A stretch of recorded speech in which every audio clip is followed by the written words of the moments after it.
नमस्ते बच्चों। आज हम लोग पढ़ेंगे पाठ ठेस। लेखक है रेणु जी।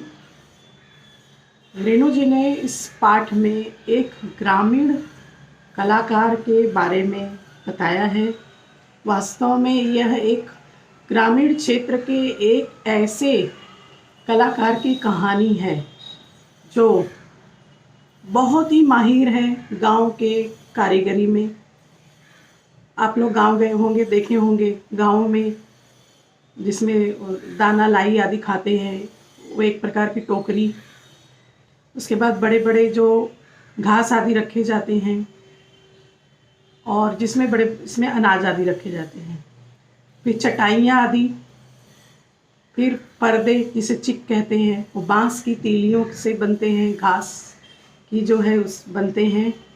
और इन कामों में सिरचन बड़ा ही माहिर है और बहुत ही अच्छे ढंग से वह बहुत बारीकी से कार्य करता है।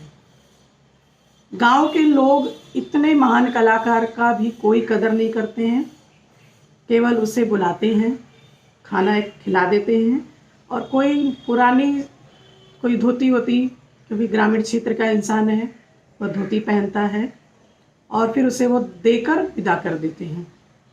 यहाँ पर कलाकार के बारे में लेखक ने बताने का प्रयास किया है कि ग्रामीण क्षेत्रों में इतने अच्छे अच्छे कलाकार हैं लेकिन उनकी कोई कदर नहीं है।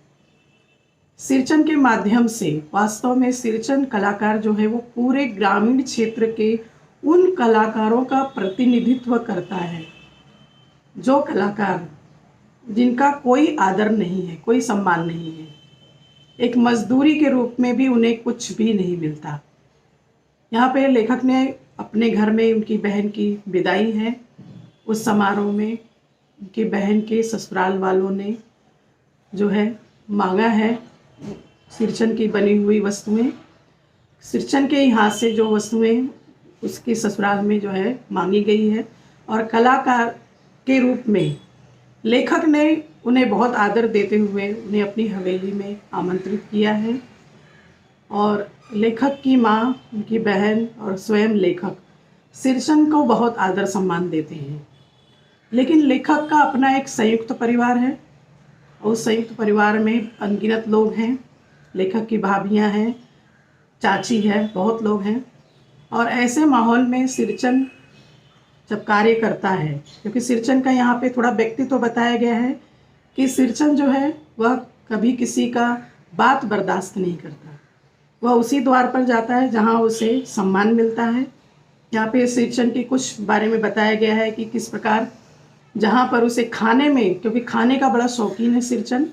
इसमें एक वाक्य दिया गया है, चिकनाई खत्म तो काम भी खत्म। चिकनाई का अर्थ है खूब घी आदि से तला हुआ भोजन, पकवान। अगर सिरचन को थोड़ा भी खाने में कोई कमी होती है तो वह काम छोड़ देता है, कोई ना कोई बहाना बनाकर चला जाता है।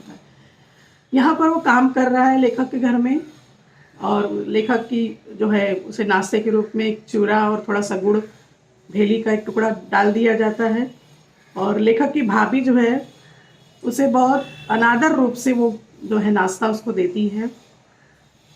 और यहाँ पर जब लेखक देखते हैं कि अरे खाने का शौकीन सिरचन उसके पास उसको केवल चूरा और गुड़ दिया गया है, वह अपनी माँ को जाकर कहते हैं।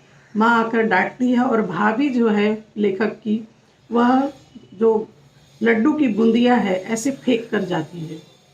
और यह अपमान जैसा लगता है सिरचन को, लेकिन फिर भी सिरचन बुरा नहीं मानता है और थोड़ा सा मजाक में कहते हुए कि भाई तुम अपने नैहर यानी मायके का गुड़ मिठाई भी ऐसे ही बांटती हो क्या।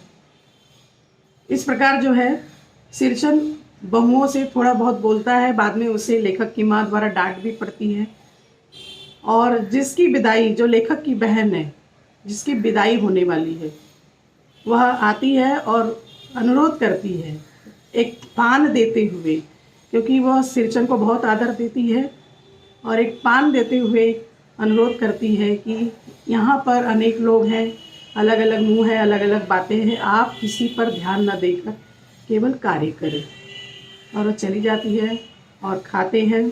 सिरचन पान खाता है। उसी समय लेखक की जो चाची है वो आती है और देखती है, क्योंकि लेखक की चाची जो है बहुत चिढ़ती है सिरचंद से किसी बात को लेकर, और देखती है कि भाई ये पान खा रहा है।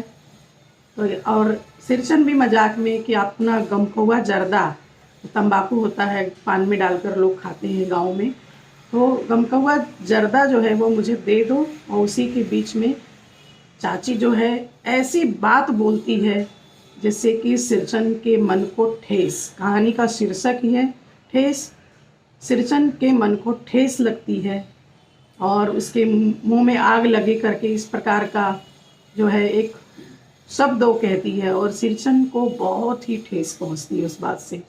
वह काम अधूरा छोड़कर चला जाता है। लेखक बहुत मनाने का प्रयास करते हैं। यहाँ पर लेखक समझ जाते हैं कि आज एक कलाकार के मन को जो है ठेस लगी है और अब ये मानने वाला नहीं है। और बाद में चले आते हैं लेखक। अब यहाँ पर सिरचंद की एक महानता दिखाई गई है।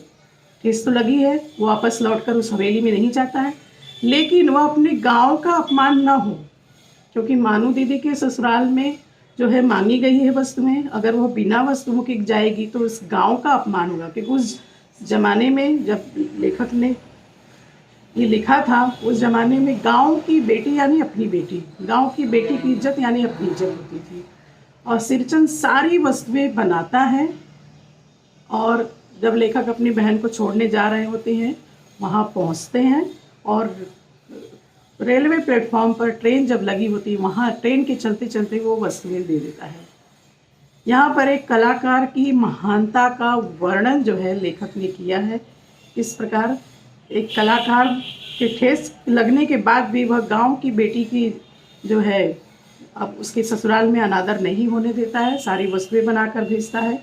जब मानू उसे धोती के पैसे देने लगती है तो वह कान पकड़ लेता है और वह अपनी तरफ से भेंट देता है। तो यहाँ पर दो वर्गों को यहाँ पर लेखक ने उजागर किया है। एक तो लेखक की हवेली में जो लोग हैं जो उसका अनादर करते हैं, पैसा आदि सब होने के बाद भी वो उसका सम्मान नहीं देते, और यहाँ पर सिरचंद जो है वह एक गरीब है, एक कारीगर है, फिर भी वह अपने तरफ से वस्तुएं बनाकर मानू को भेंट करता है।